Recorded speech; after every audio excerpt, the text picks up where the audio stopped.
Hello Clarets fans, Phil Bird here. Sign up to Clarets Plus Premium and get exclusive access to live content. Join me on match days for live audio commentary, keep up to date with live press conferences and watch live academy games as well as annual events. You'll also get exclusive access to selected on-demand videos. See it first only on Clarets Plus.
Hello Clarets fans, Phil Bird here.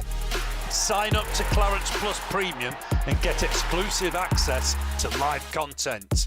Join me on match days for live audio commentary, keep up to date with live press conferences and watch live academy games as well as annual events. You'll also get exclusive access to selected on-demand videos. See it first only on Clarets Plus.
Good, thanks. Good. Should we start with the injuries as usual, please? Yeah, we're waiting on a few to still be fit. I don't think they will be for tomorrow. People like Woody and Chaz and the like. I mean, really, it's partly, as I've mentioned over the last few weeks, we're having to be careful to make decisions almost for them. They want to play, obviously, but we're having to make decisions on the bigger picture, not just the immediate picture. So it's been difficult for them type of injuries. And Robbie Braid is another one. You know how close they are, but how far a setback could happen if the worst happens, as saw with Charlie Taylor. You know, he was training really strong, really well, and at Liverpool just tweaked it again, and then, you know, all of a sudden it costs you another sort of 10 days, 2 weeks again. So, yeah, it's been tough for that. We're still going through that period. We hope for it to end soon, obviously. Josh Brownhill's another one, as well. Corky's got a bit of a knock, so we've got to monitor him as well. Obviously, haven't been out so long. There's a few situations we're still keeping an eye on. So big decisions and awkward decisions, but we've got to safeguard the group for the rest of the season, not just for one game or 2 games or whatever it may be. And normally when it comes to FA Cup games, you take the opportunity to maybe utilise the squad a little bit more. Is that likely to be the case here as well? Yeah, I mean, we'll piece it together today, as I've just mentioned, because we're still finding out more news on the injuries from the weekend and the other injuries, and we'll debate it as a staff, along with the medical team, on, you know, who we think's right for what reason, and whether they can handle a game or not, as the case may be. So we've got to bear all that in mind as well to whether we make changes or not. Johan Berg Goodmanson, good to see him getting a little run again and obviously scoring at the weekend. You had to be really careful with him in terms of bringing him back from the injuries that he's had. Has it been a frustrating time for him? It has, but I think we yet again, some of the decisions we make we're pleased with. Well, by taking him out of the situation, if you remember, a month or so ago, maybe a bit longer, I made a decision with the medical team and just said, look, I think we've got to get him free playing again, free flowing, more with his body, you understand, not his technical ability. And I think that served him well. You know, that couple of weeks of coming out and just getting used to training every day, and just the feeling it has on your body, and the kind of muscle memory that comes back, you know, and you've had all them injuries to just get playing freely. And I think that's worked because he's come through that. His true fitness is getting better and better. And I thought second half against Brighton, I thought he was excellent. And he's beginning to show signs again of getting back to the player that we believe he is. And in that second half, you talked about being a lot happier with the performance and creating chances again, which is great after what might be seen as a little bit of a lean spell previous to that. Yeah, there's no two ways about it. Finding that balance, both ends of the pitch. You know, we had to correct it early season amongst injuries, but we had to correct it on the defensive side, which we did, and we got stronger on that side. And then finding that balance with being an attacking threat. I think there was really clear signs of that against Brighton. I thought first half as well, to be honest. I said after the game, we're not a million miles off it first half, just them bits of detail in the front third. Second half, a lot more conviction. We didn't end up winning the game, but I think it was fair to say that we gave a very strong winning performance and created many, many good chances. So we've got to continue to do that, obviously. And Bournemouth, of course, they've had difficulties with the manager leaving, obviously, and Jonathan Woodgate coming in. They got a win at the weekend. Is it almost a bit difficult to know exactly what to expect from this side, given all the upheaval they've had? Yeah, I mean, it seems some of the noises there that they want to play a strong side. He did make some changes at the weekend. It's a tough situation for Jason taking over after Eddie, I think, and I think he's right to have a go at it. They've made a decision that hasn't quite worked in the club's opinion. Now they've got Woody in there who's I don't know what the situation is, whether it's going to become part of him or whether he's going to move it on or whatever. We'll have to wait and see. But in this interim period, then we'll have to be open-minded about what they're going to bring and what they're going to offer. And we understand Harry Redknapp's been helping out there with Jonathan Woodgate as well. And obviously he's a manager with an enormous amount of experience. So if they can tap into somebody of that quality, then that can all be good for a side like that, can it? Yeah, I mean, look, Harry's a legendary figure around the game. Real character. He's been terrific with me in the past. He used his word there, terrific. He likes that one. He has, down the years, he's always spoken well of me whenever I've met him in person. We've had always been great to see him after games and picked his brains a couple of times. Right back to when, I think it was when they signed Chaz, actually. We kind of, we had a few phone calls about him going there. And you know, I spoke well of the player, and there was a few question marks over his injuries at that period. I said, look, he trains all the time. And we kind of, I don't know, you build up a common bond with some of these managers, and, you know, someone I've always held in high regard, still do. And now and again we get the chance to talk or bump into each other. So, yeah, I mean, if he is helping out there, as suggested, then why wouldn't he, you know, with his experience, that's for sure. Thanks very much, Sean. Thank you. Excuse me. Thanks, Fraser. We'll go to Alex Howell, please. Hi, Sean. Just mentioned there that obviously Jonathan Woodgate is a caretaker manager. Does it make teams more dangerous when they come into a game like this with a caretaker manager if they have a point to prove? It can do. It depends. You know, new manager situations down the years have often had a response, but it's not always the case. Particularly, I mean, let's face it, response or no response, it still comes down to us playing well. You know, that's the thing we've got to take into the performances, our attention to our detail to play well. If we do that, then we're certainly a competitive side. We know that. So yeah, I mean, we'll be aware the best we can. The players, I'll be surprised. I maybe, but I don't think would he have changed the whole thing. I think he'd probably stick with some of the formats that they've used in the past. I might be wrong with that. So I don't think it'd be radical change, but it's a change of voice, it's a change of face, it's a change of moment in time where the players will be looking. Is it going to be him? Is it going to be someone else? Etc. Etc. Our side of that is to make sure the players are aware of some of them, but don't forget it was only last year they were in the Premier League, so most of our players would know their players. And how we can conquer that, and it starts with the performance, as I always say. And with you having an 8-point gap from the relegation zone, does it allow you to focus on the cup a bit more? No, not really. The common ground that we've spoken about many times over these years in the Premier League is to be in the Premier League. That remains the focus for this club. I've never hidden away from that. It's such a powerful thing for so many different reasons. On the other side, you know, we believe we've got a very competitive group. I said that we're probably a couple of players short, but I also said that when everyone's fit and well, we're still, I feel it's still a very good outfit and a very competitive outfit. The challenge really is just the injury situation, because we made changes at Fulham. I thought we were excellent, absolutely excellent, actually, a very, very strong performance. So, you know, it shows that players are knocking on the door for a shirt, they're competitive. The injury situation has stretched that slightly further, and we've got to take that into account as well. That's it from me, thank you. Thank you. Thank you, Alex. Daniel Jewell, Radio Lancashire, please. Hello there. All right, kiddo. In terms of the divisions, obviously you talked about Bournemouth being in the Premier League last year and your players will know their players. Is there a big difference between the bottom end of the Premier League and the top end of the Championship in your experience? Well, it's been a while, I think, you know, for my true knowledge of the Championship. But certainly when I think it's changed, I think that it seems to me, and I might have this wrong, because as I said, I do watch some of the Championship games, but I don't watch them live as much. My inner knowledge is not as detailed as it was when we were going through it, obviously. I think there's more stretch on it now in the Championship, because clubs have, you know, had a real go at it down these years, and some clubs have not quite made it, and therefore they're under different restrictions for financial fair play, which has really kicked in quite strongly over the last 2 years, it seems to me.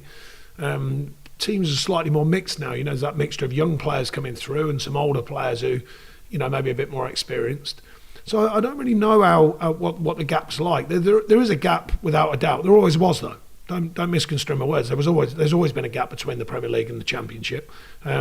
It does seem to have got slightly wider, I think, unless you're the superpower clubs, you know, who come up with, you know, pockets full of gold and they spend it. You know, they seem to bridge the gap slightly quicker than other clubs. But I do think that it's still a challenge, though, the Championship. It's hard to explain. I mean, I thought the challenge of getting out of the Championship is an unforgiving division. I mean, look at some of the big clubs that are still in the Championship and have been for many, many years now. You know, you look at Forest and Derby and Sheffield Wednesday and teams like this. I mean, these are big clubs, really big clubs, big histories in some cases, are not quite getting there. Leeds obviously just popped back up, you know. Big clubs that have been out of the division for a long time, and it just goes to show that it is so competitive in the Championship. The gap maybe, I'm not sure, but maybe has just got a little bit wider, apart from the clubs who come up where they've got real big backers who can bridge some of that gap by bringing in lots of players. I think there were always a lot of comparisons from kind of outside of your club and in the media when Eddie Howe was the Bournemouth manager and obviously you being long-serving at Burnley. Now that the circumstances have changed, does it almost re-emphasise how important it is to have that priority to stay in the Premier League? Well, Eddie's a top manager, in my opinion. They tried to do the right things to stay in the Premier League. It's very difficult. We know that ourselves. I've spoken many times. It's nothing to do with the cup. The glory of the cup is still there. It's slightly different, of course. It's not as big a thing as once was when I was young, but that was many moons ago. But the prowess and the kudos and the finance, of course, of being in the Premier League is so powerful now. So it's often a business case. Fans, players, everyone would still want to do well in the FA Cup and try and win it. Every team goes out with that intention, I'm sure of that. But there just is a common sense kind of moment when you go, well, what is the real goal? And for Burnley, as a club, this is, not just for me, then it is to be in the Premier League because it can continue the growth that the club's had and to move forward. That's an obvious one. The kudos as well for a town like Burnley to have a Premier League club is very, very important. So the balance this year is slightly different. We've got a real challenge this season with injuries. And game scheduling, which I'm not questioning it. It is what it is because of the COVID, etc., etc. But the game schedule has made it tougher. I mean, we've played a lot of games recently. We've just had the game fixtures put in place, which would have been helpful to not have been put there. But the Premier League decided that the Fulham game has to go in a week when we've got a freer week the next week. That's the way it goes. That's our challenge. But I think you've got to add all them into the mix. The kudos is still there. You want to do well in the Cups. You've got to manage your group. We've had loads of injuries. We still want to win a game, as we did at Fulham, with a very good performance. But you've got to balance that against the reality of the bigger challenge, which is more Premier League games coming thick and fast, finding the right lines, to work in to still win games and make sure that you're productive in the coming games as well. It's not always easy. And with all those challenges in mind, Sean, can you take some pride in the fact that you've won a few cup ties this season, not just in the FA Cup, but in the League Cup earlier in the season as well? Because on paper, with the schedule and the injuries, it kind of looks harder than it's ever been. I don't lack pride in what we do or the group. I don't think I ever question that side of it. Win or lose, I'm proud of what these players give us and what they try and achieve.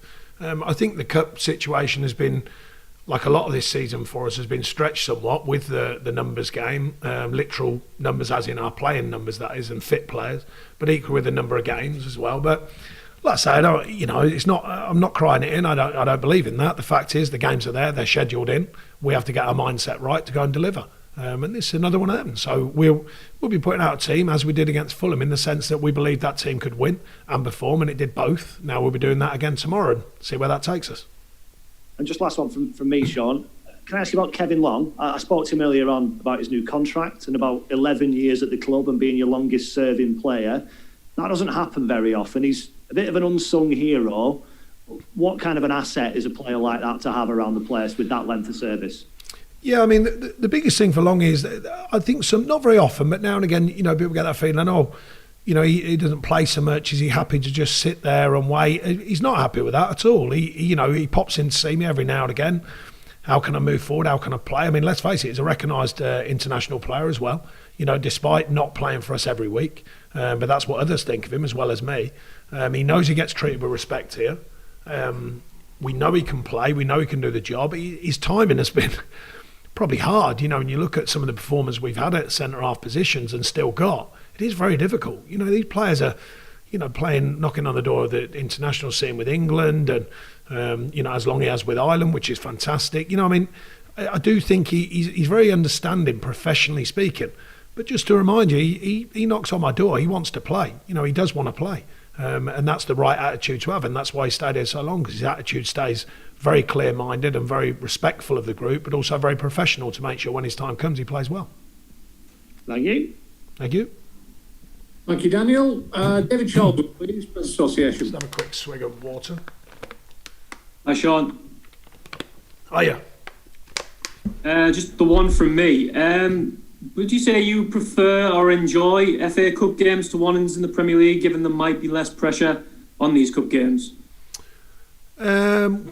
No, not really. I just think they're all games that you want to win. I'm not really, I understand the train of thought. The Premier League is, a big challenge for us and an ongoing challenge. So therefore, the cup games are different, the feeling towards them. But, yourself, well, you can imagine that when the whistle blows, it's just about winning for me. It's not about what contest you're in. It's about the mentality to win. And mine's always clear-minded with that. My intention is to put a team out that can win. And when the whistle blows, there'll be nothing other in my mind than a team that can win. Lovely, thanks, all the best. Thank you. Thank you, David. Short and sweet. Jacob Crook, please, to finish up. That's from Lancs Live. Hi Sean, how you doing? Hiya. I'll touch wood in advance, but obviously if you progress in the competition and you're successful, do you feel like the sort of current situation we're in with the world, and obviously the fact that there's no fans, it sort of detracts from the achievement of it at all?